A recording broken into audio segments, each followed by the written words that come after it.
2011 US പോയി. അവിടുന്ന് ഈ ഓയിൽ ഇൻഡസ്ട്രിയിലായിരുന്നു, അന്ന് പെട്രോളിയം കമ്പനി ആയിരുന്നു. അവിടെ കുറേ കാലം കൈകൂട്ടി പിന്നെ തിരിച്ചു വീണ്ടും വന്ന് പിന്നെ മെഡിക്കൽ കോളേജിൽ കയറി. അതിനിടയിൽ ഞാനൊരു ഇവിടെ ഒരു ക്ലിനിക്കുകൾ സ്റ്റാർട്ട് ചെയ്തിരുന്നു, മെഡിക്കൽ ഷോപ്പ്, ഫാർമസി, ലാബുകളൊക്കെ ആയിട്ട്. പിന്നെ ചെറിയ ഒപ്റ്റിക്കൽസിൻ്റെ കണ്ണട ഷോപ്പൊക്കെ ഉണ്ടായിരുന്നു. ഒരു 5-8 ക്ലിനിക്കൊക്കെ ഉണ്ടായിരുന്നു. അത് ഒക്കെ ഇങ്ങനെ റൺ ചെയ്യുന്ന സമയത്താണ് PSC കിട്ടിയപ്പോൾ എന്നാൽ കിടക്കട്ടെ, PSC കൂടി കിടക്കട്ടെ വിചാരിച്ച് അതിൽ പോയി. അങ്ങനെ ഒരു 8 വർഷം PSC ഞാൻ ഈ ഇടയിൽ ക്ലിനിക്കുകളൊക്കെ ആയിട്ട് റൺ ചെയ്യുന്ന സമയത്താണ് ബ്രദർ ഇങ്ങനെ ഒരു ഐഡിയ വന്നത്.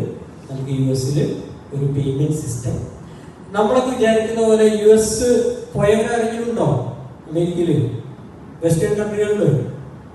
പിന്നെ US ഈ പിന്നെ നമ്മളൊക്കെ ധാരണയിൽ എന്താണ് US എങ്ങനെയുള്ള രാജ്യം? അമേരിക്ക എന്ന് പറയുന്നത് ഡെവലപ്ഡ് കൺട്രി അല്ലേ?